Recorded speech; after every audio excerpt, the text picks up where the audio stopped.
नवरात्रि शुरू हुई तो आरती अपनी बूढ़ी सास की बहुत सेवा करती, उन्हें किसी चीज़ की कोई कमी ना होने देती।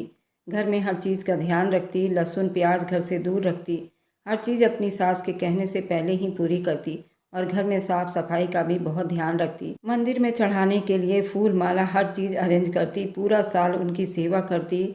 उसका पति परदेश में था, लेकिन उसकी सास रोज़ बेटे को फ़ोन करके कहती, तुम्हारी पत्नी मुझ पर बहुत अत्याचार करती है, खाने को कुछ नहीं देती। अगर तुमने उस लड़की को डिवोर्स नहीं दी तो मैं तुम्हें कभी माफ़ नहीं करूँगी, और तुम अपने दूध का कर्ज भी नहीं निभा रहे। माँ की ऐसी बातें सुनकर एक दिन उसके पति ने आरती को जर्मनी में रहते हुए ही डिवोर्स पेपर भिजवा दिया और अपनी माँ को अपने पास बुला लिया। आरती रोती हुई माँ के घर चली गई। कुछ ही साल में आरती के पति का सारा कारोबार चौपट हो गया और वह हिंदुस्तान आ गया। यहाँ भी भीख मांगकर गुजारा करता था। एक दिन आरती अपने पति के घर आई और उसे एक डब्बा पकड़ाकर वापस जाने लगी। उसके पति ने जैसे ही वह डब्बा खोला, उसके पैरों तले से ज़मीन निकल गई थी। ये था कहानी का शीर्षक। अब सुनिए पूरी कहानी। क्योंकि उसके पति ने अपने माँ के कहने पर आकर उसे कहीं का नहीं छोड़ा था। आरती अपनी आंखें बोझल किए रखती थी। सारा दिन उसकी सास उसे बैठने नहीं देती। वह तो नवरात्रों का भी ख्याल नहीं रखती थी। मेरी बहू मुझे चारपाई से उतरने नहीं देती, मेरी बहुत सेवा करती है और मेरे हर चीज़ का ध्यान रखती है। मैं व्रत रखूं या ना रखूं, वो मुझे हर टाइम खाने को पूछती रहती है। अब दिन के वक्त कुछ देर बहू को आराम करने दूं, लेकिन नहीं, वह सारा दिन नौकरों की तरह उससे काम करवाती। वह रात के वक्त सोने के लिए जाने लगी। उसकी सास ने मक्कारी से अपने पास बुलाया और मुंह बनाते हुए कहा, मेरी टांगें दबा दे, बहुत दर्द हो रहा है। आरती दबाने लगी तो वह चीख कर बोली, जरा ठीक से दबा, मेरे बेटे की कमाई खा खा कर मोटी हो गई है, लेकिन हाथों में जान नहीं। आरती की सास ने ताना मारा तो वो बेचारी एक बार फिर तेजी से उसकी टांगें दबाने लगी। कभी कहती, मेरे लिए दूध लेकर आओ। आरती दूध का गिलास लेकर आती तो कहती, गर्म क्यों लाई हो, मुझे तो ठंडा चाहिए था। आरती बेचारी वह दूध वापस ले जाती और फिर ठंडा दूध लेकर आती। कभी कहती, मेरे सर में तेल की मालिश कर दो। आरती अपनी सास की कोई एक बात भी रद्द नहीं करती। जो वह कहती, जैसा कहती वैसा ही करती रहती। ये और बात थी कि सुबह पूजा आराधना के वक्त से लेकर रात तक राजपति उसे जानवरों की तरह काम करवाती थी। वह गहरी नींद में सो रही थी, लेकिन एक आवाज़ ने उसे चौंका कर रख दिया। आरती उस वक्त चौंकी जब उसे अपनी सास की आवाज़ सुनाई दी। वह फ़ोन पर किसी से बात कर रही थी। बेटा, मैं बड़ी दुखी हूँ। मैं तुझे क्या बताऊँ, अपनी पत्नी के सहारे माँ को छोड़कर खुद विदेश जाकर बैठ गया है और वे सारा दिन पड़ी पड़ी पलंग तोड़ती रहती है। घर के काम काज मुझ बुढ़िया से करवाती है, फिर भी उसे चैन नहीं मिलता तो मुझे भीख मांगने के लिए सड़कों पर छोड़ आती है और कहती है किशन के भेजे हुए पैसों से उसका गुजारा नहीं होता। खाने पीने के लिए मुझे कुछ नहीं देती और अगर मैं खाना मांगूँ तो कहती है, अगर भीख नहीं मांगोगी तो खाना नहीं मिलेगा। आरती बिल्कुल हक्का बक्का रह गई। किशन तो उसके पति का नाम था। इसका मतलब था कि राजपति उसके पति से बात कर रही थी। तो उसने कुछ बोलना चाहा, लेकिन राजपति ने फ़ोन कान से लगाए अपने बेटे को कान भरती जा रही थी। दूसरी तरफ वो विदेश में बैठा गुस्से से आग बबूला हो रहा था। आरती की इतनी हिम्मत कि वो मेरी माँ से सड़कों पर भीख मंगवाएगी। मैं यहाँ पर विदेश में किसके लिए बैठा हूँ? तुम्हारे लोगों के लिए ही तो दिन रात मैं कमाता हूँ और यहाँ परदेश काट रहा हूँ। जब मेरी माँ को ही इस औरत से कोई सुख नहीं, तो मुझे इस जैसी बदतमीज औरत की कोई ज़रूरत नहीं। राजपति मुस्कुरा दी। कई दिनों से वह अपने बेटे का कान भरने की कोशिश कर रही थी, मगर आज कामयाब हुई थी। उन्होंने जल्दी से फ़ोन आरती की तरफ बढ़ा दिया। ये लो, किशन तुमसे बात करना चाहता है, उन्होंने कहा तो आरती ने कांपते हुए फ़ोन कान से लगा लिया था। किशन गुस्से का वैसे ही बहुत तेज़ था। वह अपनी सफाई देने की कोशिश करने लगी, मगर दूसरी तरफ किशन अपने आपे से बाहर हो चुका था। आखिर तेरी हिम्मत कैसे हुई कि तू मेरी माँ को भीख मांगने के लिए मजबूर करे? वह बेचारी मुझसे कह रही है कि मैं उन्हें वृद्ध आश्रम में छोड़ दूँ, जहाँ लावारिस माँ बाप अपनी ज़िंदगी बिताते हैं, और ये सब कुछ तेरी वजह से है। मैं तुझे डिवोर्स देता हूँ और बहुत जल्द पेपर तेरे पास पहुँचा दूँगा, किशन ने जर्मनी में बैठे बैठे चिल्लाकर कहा। तो आरती के हाथों से फ़ोन छूटकर नीचे गिरा। वह हक्का बक्का कभी अपनी सास की शक्ल देखती और कभी फ़ोन देखती। उसकी सास तो खुशी के मारे उछल पड़ी थी। यकीन नहीं था कि बेटा इस हद तक उसका दिल खुश कर देगा। आरती फूट फूट कर रोने लगी। चल उठ, निकल मेरे घर से। तेरा मनहूस साया भी मुझे नहीं देखना। आखिरकार मेरे बेटे की ज़िंदगी से निकल ही गई। अब मैं उसकी दूसरी शादी कर दूंगी और तुझसे भी ज़्यादा खूबसूरत लड़की लाऊंगी। तू अपना बोरिया बिस्तर बांध ले और अपने गरीब माँ बाप के दरवाजे पर जाकर बैठ। सास की बात पर आरती चुप से उठ गई। ना उठती तो उसे पता था कि उसकी सास उसे धक्के मारकर घर से बाहर निकाल देगी। वह थी ही ऐसी औरत। आरती के माँ बाप बेहद गरीब थे। उसका सिर्फ एक ही भाई था जो मजदूरी करके अपने माँ बाप का पेट पाल रहा था। आरती को पता था कि अगर उनके घर जाएगी तो उनके ऊपर बोझ बन जाएगी, लेकिन फ़िलहाल जाना भी मजबूरी था। अब वह अपने ससुराल में तो रह नहीं सकती थी। चुप से पैकिंग करके वह घर से बाहर निकलने लगी। तभी राजपति ने उसे आवाज़ दी, आरती जाते जाते मेरा बिस्तर तो ठीक करती जा। मेरे बूढ़े हाथों में अब इतनी जान कहाँ कि मैं ये सब काम करती फिरूंगी। आरती ने पलटकर नफरत भरी निगाह अपनी सास पर डाली। बिस्तर तो उसने ठीक किया, मगर वह पलटकर अंदर कमरे में चली गई। कुछ देर तक वह अंदर कमरे में न जाने क्या करती रही, और जब वह बाहर निकली तो उसके हाथ में लकड़ी का एक गोल सा डब्बा था। सास वह डब्बा देख कर चौंकी। मेरे बेटे का सामान कहाँ लेकर जा रही है मक्कार औरत, उसमें ज़रूर जेवर छुपाए होंगे, उसने कहा, लेकिन जोड़ों में दर्द की वजह से वह उठकर आरती के पीछे नहीं आ सकती थी। आरती ने जल्दी से अपना सामान समेटा और घर से बाहर निकल गई। राजपति को थोड़ी घबराहट तो हुई। घर के कामकाज उससे होते नहीं थे। सारा दिन आरती ही उनकी सेवा करती थी, लेकिन आरती की शक्ल बर्दाश्त नहीं कर सकती थी। जब भी उनका बेटा जर्मनी से फ़ोन करके आरती का हाल चाल लेता तो जलन की एक तेज़ लहर राजपति के अंदर जागती, और उसी जलन की वजह से आज उन्होंने आरती को डिवोर्स दिलवा दी थी। जैसे तैसे काम तो कर लूँगी, लेकिन उस कलमोही को दोबारा इस घर में नहीं आने दूंगी, राजपति ने सोचा। लेकिन ये उनकी भूल थी। आरती तो उन्हें चारपाई पर बैठे बैठे खाना दिया करती थी और वही उनके हाथ पांव दबाया करती थी। लेकिन अब उन्हें सारा दिन घर में मारा मारा फिरकर अपने काम खुद करने पड़ते, तो अब उसकी नानी याद आ गई थी। उन्होंने अभी आरती बिन 2 दिन बिताए थे। साथ ही अपने बेटे किशन को फ़ोन किया। वह बदतमीज़ और बेहया औरत मुझ गरीब बुढ़िया को इस घर में छोड़कर तेरे घर पर लात मारकर चली गई है। अब तू ही बता, तेरी बूढ़ी माँ कहाँ जाए। मैं अकेले पड़े पड़े इस घर में नहीं रह सकती, ना ही मुझसे घर के कोई काम होते हैं। तू मुझे अपने साथ ले जा। माँ की बात पर किशन सोच में पड़ गया। माँ को मना भी नहीं कर सकता था। उसे अपनी माँ से बेहद मोहब्बत थी। माँ के लिए ही तो उसने अपनी अच्छी भली पत्नी को डिवोर्स दी थी। जर्मनी में उसका अच्छा खासा चलता हुआ बिजनेस था। कई स्टोर का काम अकेले संभालता था, जिसमें 1-2 स्टोर का मालिक वह खुद था। उसने अगले ही दिन एक जर्मनी के मालिक से बात की और माँ को लेने के लिए हिंदुस्तान पहुँचा। राजपति को विश्वास नहीं आया कि उसकी ज़िंदगी इतनी बदल सकती है। उसने फ़ोन करके बाकायदा आरती को खबर दी, किशन तुझे कभी जर्मनी लेकर नहीं गया, लेकिन मेरे एक फ़ोन कॉल पर भागा भागा आया है मुझे जर्मनी ले जाने, और तू उस गरीब घर में अपनी ज़िंदगी बिता और ज़िंदगी भर सड़ती रहे। आरती अपनी सास की बातों से बहुत चिढ़ गई थी। किशन और मैं जर्मनी में मौज करेंगे, वहाँ मैं उसकी दूसरी शादी करवा दूंगी। आरती अपनी सास की बातें सुनकर तड़प कर रह गई, लेकिन कुछ नहीं कर सकती थी। किशन राजपति को अपने साथ ले गया। वहाँ उसकी आन बान शान को देखकर राजपति की आंखें हैरानी के मारे खुली की खुली ही रह गई। किशन की बड़ी सी गाड़ी में घूमती, उसे अपनी किस्मत पर विश्वास नहीं आता। लेकिन ये ठाट बाट बस कुछ ही दिनों की कहानी थी। किशन को जर्मनी आए हुए भी कई महीने बीत गए थे। जब एक दिन किशन घबराया हुआ घर आया, माँ मेरे स्टोर के खिलाफ किसी ने रिपोर्ट दर्ज करवा दी है कि मैं नकली सामानों को बेचता हूँ। मेरे ऊपर अब पुलिस केस हो गया है। और तो और मैं हिंदुस्तान से हूँ। अमीर देश इन छोटे देशों के लोगों को कीड़े मकोड़ों की तरह समझते हैं। मैं उन लोगों से नहीं लड़ सकता। यूँ लगता है कि सारा कारोबार हाथ से निकल जाएगा। किशन की बात पर राजपति बिल्कुल हक्का बक्का रह गई।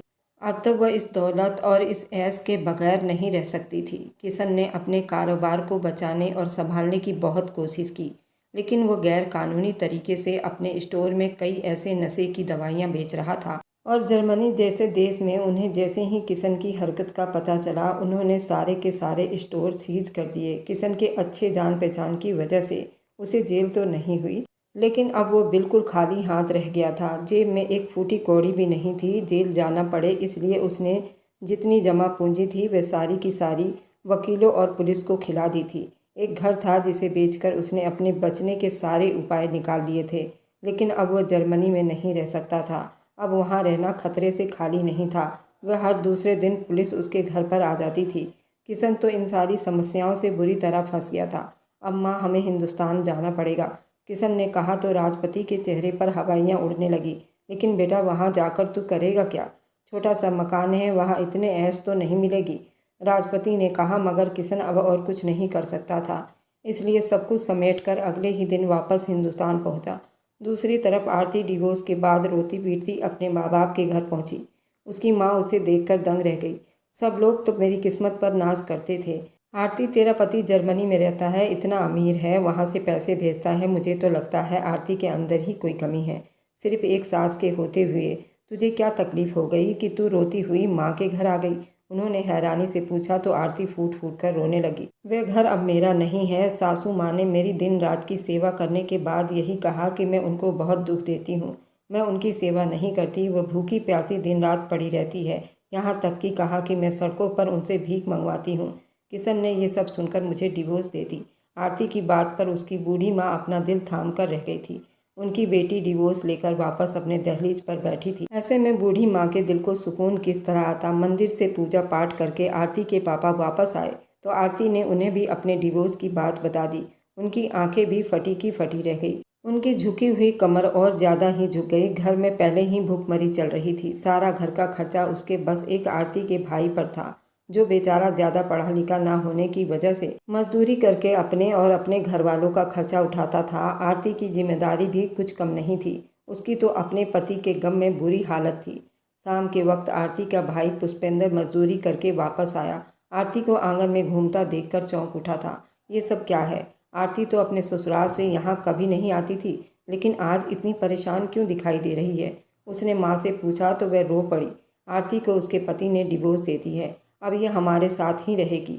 ये एक नई मुसीबत थी। पुष्पेंद्र थोड़े थोड़े करके अपने पास पैसे जमा कर रहा था। किसी तरह वह अपनी शादी के खर्च उठाने के लायक हो जाए तो शादी जल्दी कर ले, लेकिन अब जवान बहन की जिम्मेदारी ने उसे अच्छी तरह बता दिया था कि वह इतनी जल्दी अपनी इच्छा पूरी नहीं कर सकता। घर में खर्च बढ़ा तो ज़्यादा पैसों की ज़रूरत पड़ी। पुष्पेंद्र के घर में रखे हुए पैसे धीरे धीरे करके लगने लगे। कभी कभी वह घर वालों से उलझ भी पड़ता। जवान भाई को अपनी वजह से माँ बाप से झगड़ा करते देखकर आरती की आंखों में आंसू आ जाते। बस जैसे तैसे करके अपनी ज़िंदगी गुजार रही थी। मोहल्ले वाले घर आते तो आरती को देखकर हैरान रह जाते। इतनी जवान और खूबसूरत लड़की को उसके पति ने क्यों डिवोर्स दी होगी? ज़रूर इसी में कोई न कोई बात होगी। शायद इसका ही चाल चलन अच्छा ना हो। उसका पति तो जर्मनी में रहता है, हो सकता है उसके ना रहने पर उसका किसी और के साथ अफेयर होगा, और जब पति को पता चल जाए तो वह ऐसी औरतों को भला कहाँ रखते हैं। दो औरतें आरती से डिवोर्स का अफसोस करने के लिए आई थीं। जैसे ही आरती उनके लिए चाय बनाने के लिए उठी, वह दोनों धीरे धीरे आपस में बातें करने लगी। आरती का दिल छलनी छलनी हो गया। अरे, सुना है कि उसका पति अपनी बूढ़ी माँ को लेकर जर्मनी चला गया था, लेकिन वहाँ जाते ही उसका सारा कारोबार चौपट हो गया है। आजकल वापस आ गए हैं। इसकी जैसी औरत किसी को भी बर्बाद कर देगी। इतना अच्छा लड़का था, अब उसके पास कुछ नहीं बचा। औरतें आरती के बारे में कह रही थी। किचन में चाय बनाती आरती का दिल टुकड़े टुकड़े होकर रह गया था। उन्हीं औरतों की जुबान से उसे पता चला कि किशन अपनी माँ राजपति को लेकर जर्मनी से हिंदुस्तान वापस आ गया है। उसकी तो वैसे ही किशन के बिना बुरा हाल था। उसने पक्का इरादा कर लिया था, वह अपने लिए नौकरी कहीं न कहीं जरूर ढूंढेगी। किशन जर्मनी से वापस तो आ गया था, लेकिन अब उस छोटे से मकान में उसका दिल नहीं लग रहा था। कारोबार कुछ था ही नहीं और ना ही उसके पास कोई खास डिग्री थी। वह यहाँ पर कोई और नौकरी कर लेता। जमा पूंजी तो सारी जर्मनी में ही लग चुकी थी।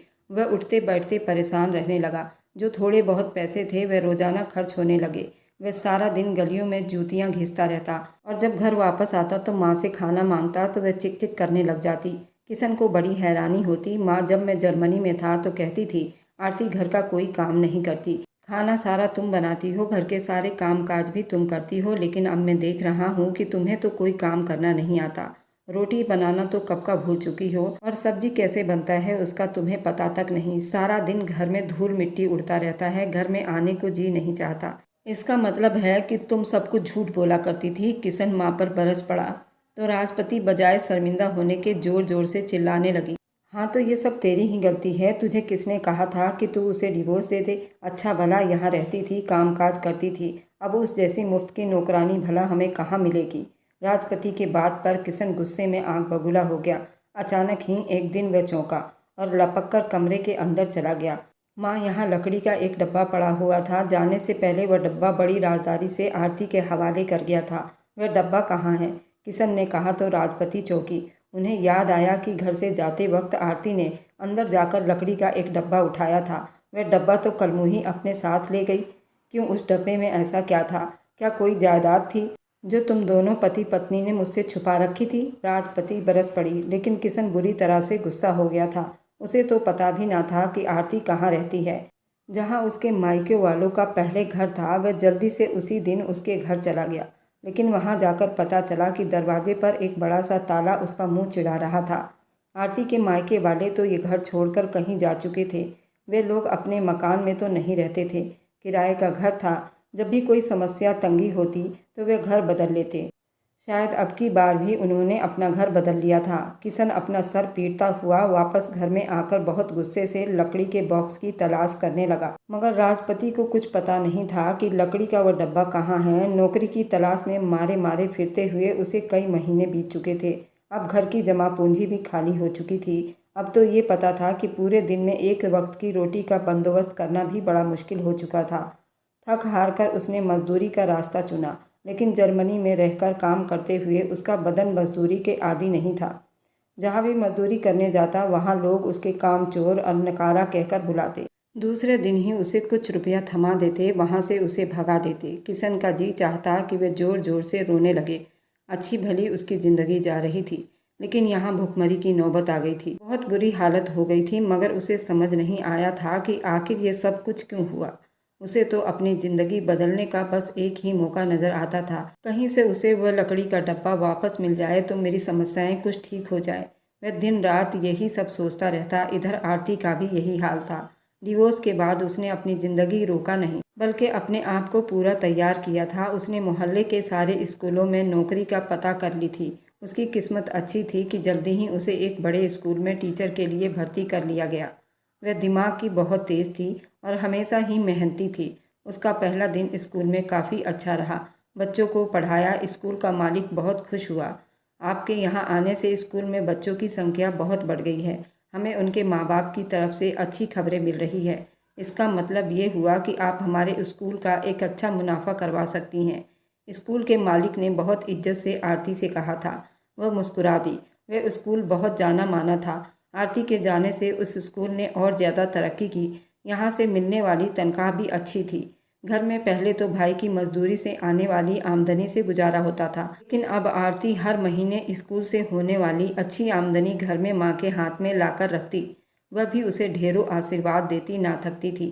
घर की समस्याएं तेजी से ठीक होने लगी थी, मगर सुधरते हुए हालत में आरती का दिल अक्सर जोर जोर से धड़कने लगता। वह अभी भी किशन के घर को और किशन को अपने दिल से नहीं निकाल पाई थी। उसके कमरे में वह सामान के साथ लकड़ी का वह डब्बा जिसे वह उठा लाई थी, उस लकड़ी के डिब्बे को देखते ही उसे अपना बीता हुआ कल और ससुराल याद आ जाता था और उसके चेहरे से खुशी गायब होकर परेशानी में बदल जाती थी।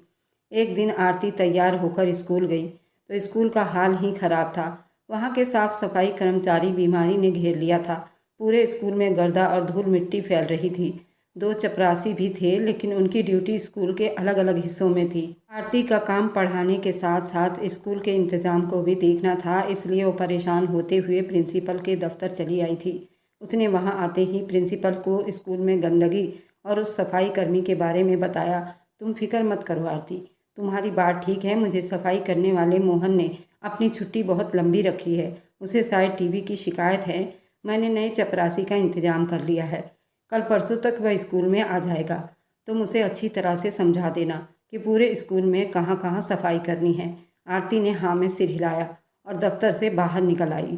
प्रिंसिपल का व्यवहार उसके साथ बहुत अच्छा था, इसलिए उसे कोई परेशानी नहीं होती थी। छुट्टी से कुछ देर पहले और सफाई करने वाले तो आ गए, लेकिन आरती की उससे मुलाकात ना हो सकी।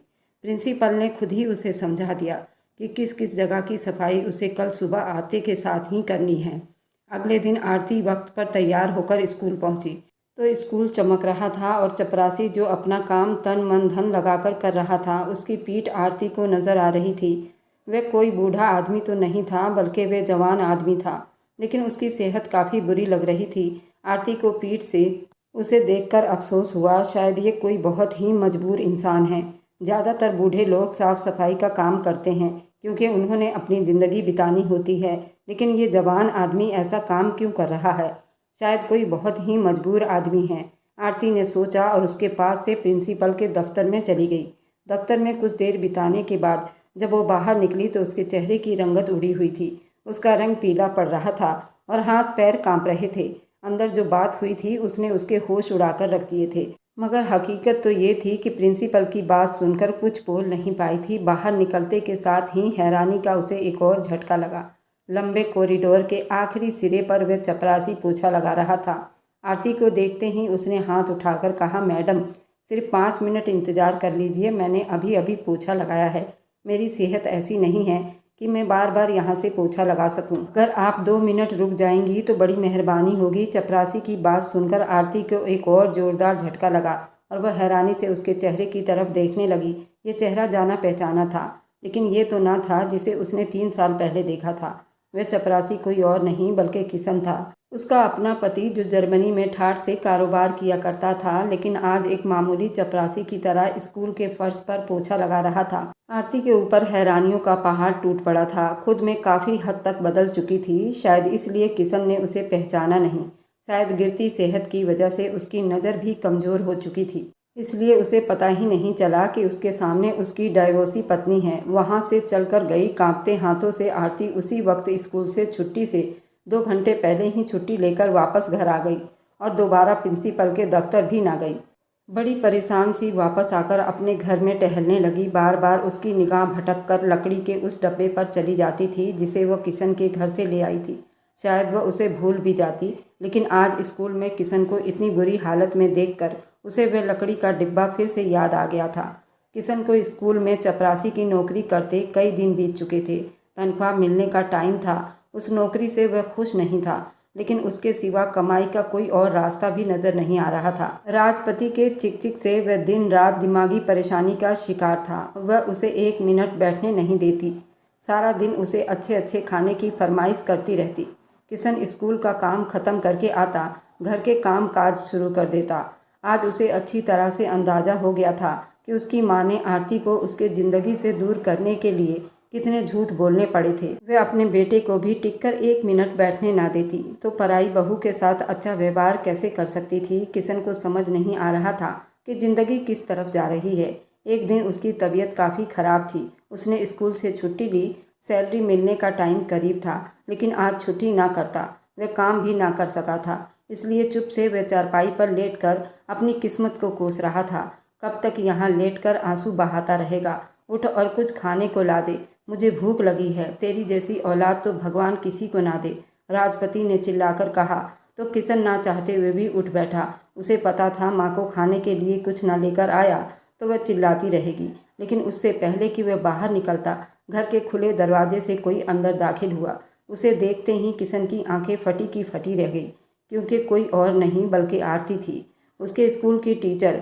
लेकिन जिस आरती को उसने डिवोर्स देकर घर से निकाला था, उस आरती से बहुत अलग नज़र आ रही थी। वह तो एक डरी सहमी लड़की थी जो दिन रात उसकी माँ की सेवा करती रहती थी, लेकिन ये लड़की जो अंदर दाखिल हुई थी ये तो कोई और ही थी। बस शक्ल आरती जैसी थी। वह ज़रूर खूबसूरत और मॉडर्न कपड़े में एक अच्छी चाल चलती हुई किशन के सामने आकर खड़ी हो गई। आरती उसने हैरानी से देखा। आरती मुस्कुरा रही थी और उसके हाथ में वो लकड़ी का वही डिब्बा था जिसे पिछले कई सालों से वह तलाश कर रहा था। ये डब्बा तुम अपने साथ ले गई थी? उसने हैरानी से पूछा तो आरती ने मुस्कुराते हुए सर हिला दिया। हाँ, कोई ना कोई तोहफा तो यहाँ से लेकर जाना ही था।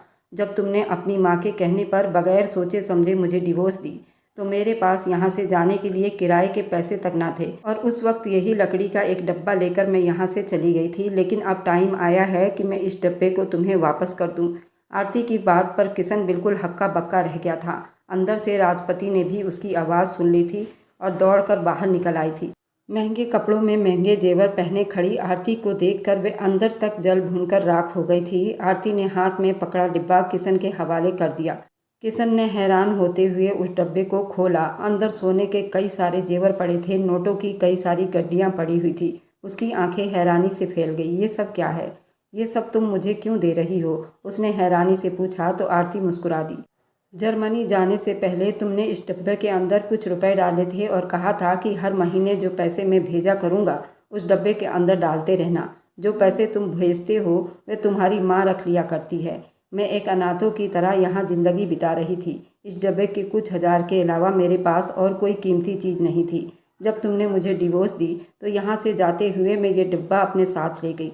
ये तुम्हारी अमानत थी, लेकिन ज़रूरत के उन दिनों में मैंने ये कुछ हज़ार रुपए खर्च कर लिए थे। इस डब्बे को देखकर मुझे हमेशा तुम लोगों की याद आती रही। कैसे मेरी लाखों सेवा करने के बावजूद तुम लोगों ने मुझे धक्के देकर और बेइज्जती करके घर से निकाल दिया।